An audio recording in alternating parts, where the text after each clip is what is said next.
ఎందుకు గురుగారు నిమ్మకాయలకు అంత ప్రాధాన్యత? అంటే మంచికైనా, చెడుకైనా నిమ్మకాయలనే అంటారు. ఒకవేళ మనం ఒకరి దగ్గరికెళ్ళాం అనుకోండి, నిమ్మకాయని మంత్రిచ్చి ఇస్తాము అని అంటారు.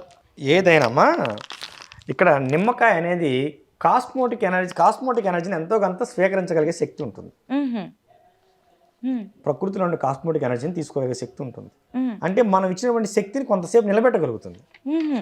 ఒక గురువు మంత్రాన్ని ఉచ్చరించి దానిపైన ఇలా ఊది హ్మ్. చేతికిస్తాడు. హ్మ్. ఆ మంత్రశక్తిని కొంతసేపు అది నిలబెట్టగలుగుతుంది.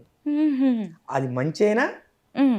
చెడైనా. హ్మ్. అందుకనే మంత్రాన్ని ఇస్తారు, ఆ నిమ్మకాయని ఇస్తారు. హ్మ్. నిమ్మకాయ ఏం చేస్తుంది, దిష్టిని అంటే బయట నెగిటివ్ ఎనర్జీని స్వీకరిస్తుంది. హ్మ్. అందుకనే గుమ్మాలకి కడతారు. హ్మ్.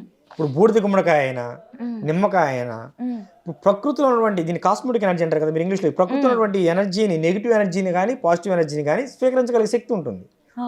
ఇంటికి ఎందుకు కడతాం గుమ్మడికాయ అంటే మన ఇంటి మీద నెగిటివ్ ఎనర్జీ ఉంటే తీసుకోవడానికి హ్మ్. ఈ నెగిటివ్ ఎనర్జీని తీసుకుంటుంది. హ్మ్. స్వామీజీలు ఎందుకు ఇస్తారంటే వీళ్ళు అమ్మవారి సన్నిధానంలో పెడితేప్పుడు అది పాజిటివ్ ఎనర్జీని తీసుకుంటుంది కనుక నీకు ఆ నిమ్మకాయని ఇస్తే నీతో పాటు అది వచ్చి నీలో ఉన్న నెగిటివ్ ఎనర్జీని ఈ పాజిటివ్ ఎనర్జీ క్లియర్ చేస్తుంది. ఓకే. అందుకని ఇస్తారు. కనుక నిమ్మకాయ అనేది ప్రకృతిలో ఉన్నటువంటి ఒక ఎనర్జీని స్వీకరించగలిగే శక్తి ఉంది కనుక దాన్ని ఇస్తారు నాన్న. అంతే. ఓకే. దానికంటే ఎక్కువసేపు నిలబెట్టుకోగలిగేది రుద్రాక్ష. రుద్రాక్ష. అది పాజిటివ్ ఎనర్జీ అనేది తొందరగా కోల్పోదు, హ్మ్. అది తీసుకుంటా ఉంటుంది. నిమ్మకాయ అనేది అది పచ్చిగా ఉన్నంత వరకే ఆ ఎనర్జీని తీసుకోవడం కానీ లేదా వదిలేయడం కానీ చేస్తుంది కనుక దానికి అంతవరకే ఒక రోజు అలా. ఓకే. ఓకే. పాజిటివ్ అయినా, నెగెటివ్ అయినా ఈ ఎనర్జీస్‌ని తీసుకోగలిగే ఇది ఉంది కాబట్టి మన నిమ్మకాయలకు అంత ప్రాధాన్యత అవును ఉంది. మేడం.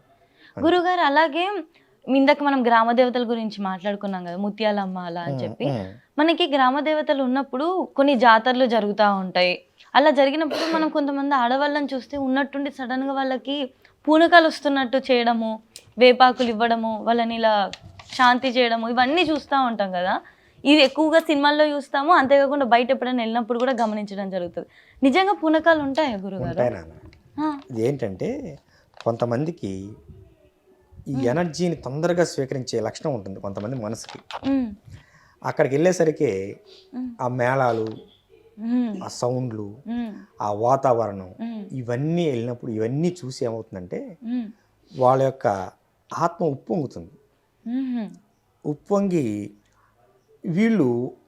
వీళ్ళ యొక్క మానసిక స్థితిని కోల్పోయి హ్మ్. అక్కడ అమ్మవారి ఆరాలోకి వెళ్ళిపోతారు. హుహు. అమ్మవారి ఆరాలోకి వెళ్ళిపోతారు. హ్మ్. ఆ కొంచెంసేపు ఏమవుతుందంటే ఆ ఎనర్జీ అమ్మవారి ఆరా ఎనర్జీని వీళ్ళ ఆరా అమ్మవారి యొక్క ఎనర్జీని తీసుకున్నంతసేపు అలా ఉద్రేకంతో అలా ఉండిపోతారు. ఆహా! ఆ ఆరాని ఆ అమ్మవారి నుంచి ఆ పాజిటివ్ ఎనర్జీని కోల్పోగానే మళ్ళీ సామాన్యంగా అయిపోతారు. హుహు. దాన్ని మూఢభక్తి అంటారు. భక్తులు కూడా 3 రకాలు భక్తి కూడా. దాన్ని మూఢభక్తి అంటారు. హుహు. ఇప్పుడు అధమం అది. అధమం. హుహు. ఇప్పుడు మనం షోడశోపచారాలతో చేసే పూజ మధ్యమం, హుహు. ధ్యానం ఉత్తమం. హుహు. అందుకనే ఇప్పుడు ధ్యానం, క్రియాయోగ ఇవి అంటాయి కదా. ధ్యానం అనేది ఉత్తమమైన మార్గం. శ్రీకృష్ణ వారు చెప్పింది అదే భగవద్గీతలో. ధ్యానం అనేది ఉత్తమమైన మార్గం. మనం విగ్రహం లేకపోతే నిగ్రహంగా ఉండలేము కనుక దేవాలయాల్లో మనం విగ్రహం పెట్టుకొని పూజ చేసుకుంటాం. భగవంతుని ప్రకృతిలో అన్ని చోట్ల చూడలేము కనుక ఒక చోట చూసుకోవడానికి అలా పెట్టుకొని మనం ఇక్కడ మనం భగవంతుని షోడశోపచారాలతో పూజ చేసి మనం నిగ్రహంగా ఉండగలుగుతాం. ఇది రెండవ మార్గం మధ్యమం.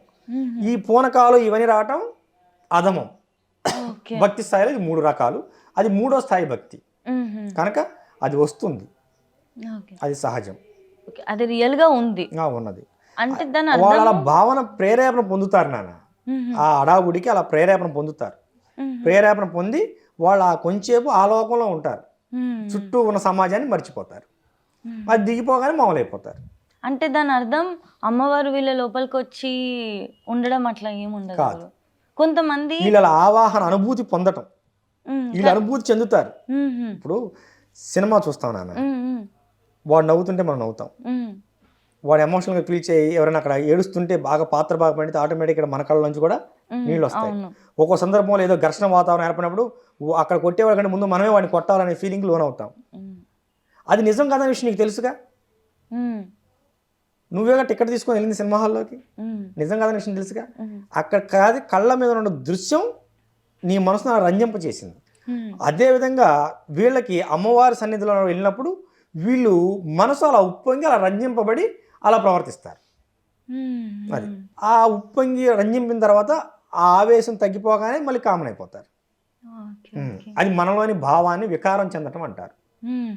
అది సినిమాల్లో కొన్ని సన్నివేశాల్లో అమ్మవారు రాగానే ఊరికి మంచి జరుగుతుందా చెడు జరుగుతుందా అని ఇలా చెప్తా ఉంటే నేను అలాగా ఉంటది అని అదే నాన్న, వీళ్ళు అమ్మవారి ఆరాలోకి వెళ్ళిపోతారు కదా, వెళ్ళిపోయినప్పుడు వీళ్ళకి తెలియకుండా కొన్ని విషయాలు చెప్తారు. ఆ చెప్పిన విషయాలకు వీళ్ళకి సంబంధం లేదు. ఓకేనా? ఖచ్చితంగా వీళ్ళు కాస్మోటిక్ ఎనర్జీతో మాట్లాడిన విషయాలు అవి. బయట అమ్మవారు బయట ఆరాతో ప్రకృతితో మమేకమే మాట్లాడిన మాటలే కదా. దానికి మనం ఏం పెట్టుకుంటాం, అమ్మవారు పూనిందనే పేరు పెట్టుకున్నాం. ఓకేనా? అది దైవశక్తి వాళ్ళని ఆవాహన చేయటం, వీళ్ళు అలా ఆవాహన అనుభూతిని పొందటం. అది గురుగారి ఈ డబ్బు కీర్తి ప్రతిష్టలు ఇవన్నీ కూడా పెరగాలి అని అంటే అసలు ఏ అమ్మవారిని పూజించాలి గురుగారు? లక్ష్మి, ఆమె ఉద్రేక దేవత.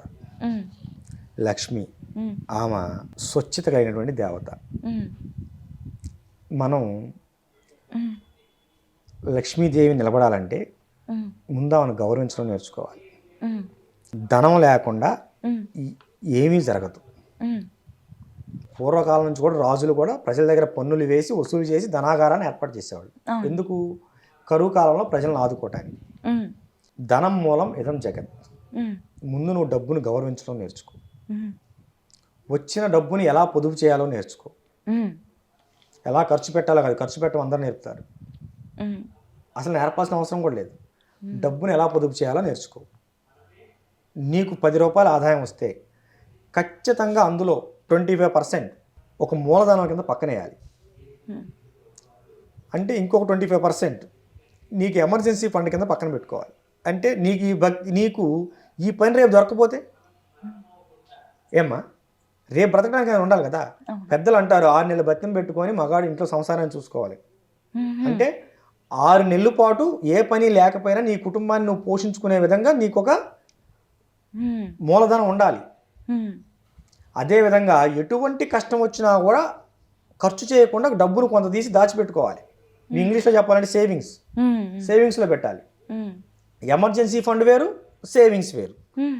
ఈ 2 డివైడ్ చేసిన తర్వాత మిగిలిన 50%లోనే నువ్వు నిత్య అవసరాలు చేసుకోవాలి. అప్పుడు ఒక 6 నెలల తర్వాత నీకు ఉద్యోగం పోయిందనుకున్నాం, ఒక 2 నెలలు ఉద్యోగం దొరకలేదు, నీకు వచ్చిన ఇబ్బంది ఏముంది? నీకు ఆల్రెడీ 6 నెలలకి ఎమర్జెన్సీ ఫండ్ ఉందిగా, అవునా? ఒక 4 సంవత్సరాల తర్వాత ఒక ఇల్లు కొనుక్కుందాం అనుకుంటున్నావు, నువ్వు అప్పుడు లోన్లు తీసుకోవాల్సిన అవసరం ఏంటి? నీ ఉద్యోగం వచ్చిన కాడ నుంచి ఒక 25% పక్కన దాచిపెడుతున్నావు కదా, ఆ డబ్బు పెట్టి ఉద్యోగం కొనుక్కో, ఆ ఇల్లు కొనుక్కో. ఈఎంఐలు పెట్టి ఏమీ చేయొద్దు. ఇది ఎవ్రీ మంత్ వాడికే వాడు నెలమాసికం పెండాకుడు పెట్టుకున్నట్టే.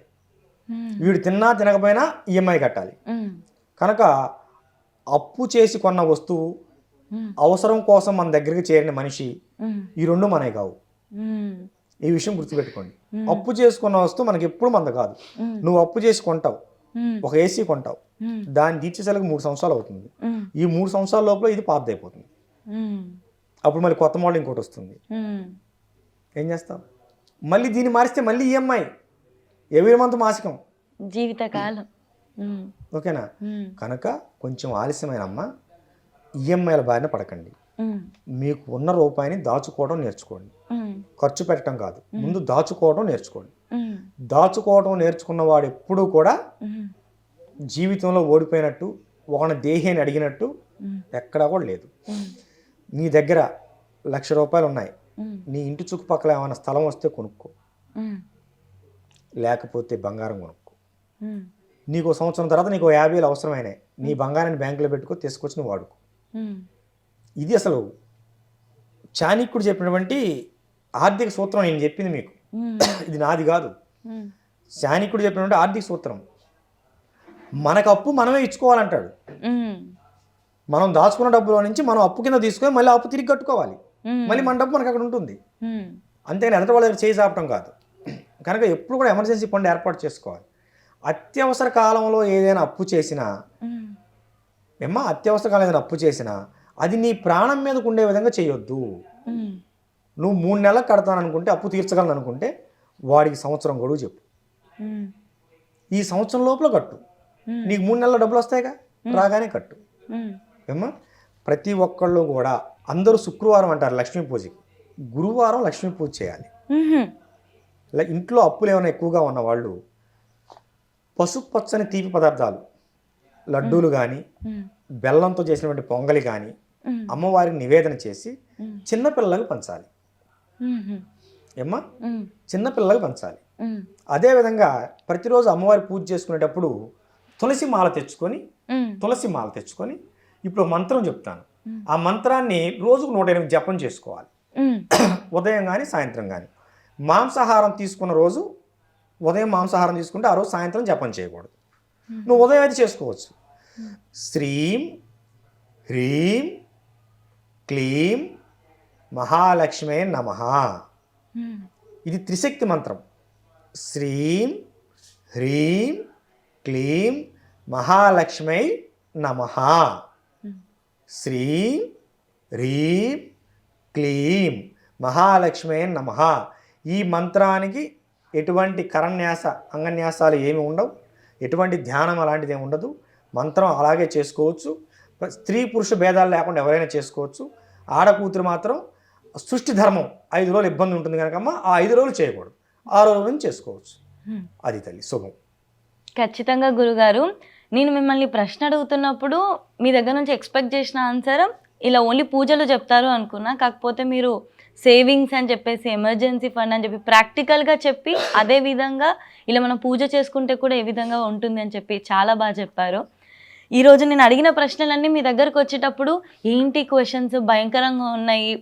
ఇప్పుడు వశీకరణ, చేతబడి, ఏమంటారు ఆకర్షణ, ఇవన్నీ పదాలు విన్నప్పుడు వీటికి నాకున్న మీనింగ్ కానీ, నాకు తెలిసిన మీనింగ్ కానీ, అర్థాలు కానీ కంప్లీట్గా వేరు. కానీ మీతో మాట్లాడిన తర్వాత మనకి ఇంత పూర్వంలో ఇంత సబ్జెక్ట్ ఉంది, ఒక్కొక్క దానికి ఇంత అర్థం ఉంది, ఇది ఎవరు నేర్చుకోవాలి, గురువు దగ్గర నుంచి నేర్చుకోవడం ఎంత ఇంపార్టెంట్, ఇవన్నీ వివరాలు తెలుసుకోవడం. ఒకప్పుడున్న భయం ఇప్పుడు అంతగా అనిపించట్లేదు. ఎందుకంటే సరైన చేతిలో ఉన్నప్పుడు ఇవి భయపడాల్సినవి కావు అని.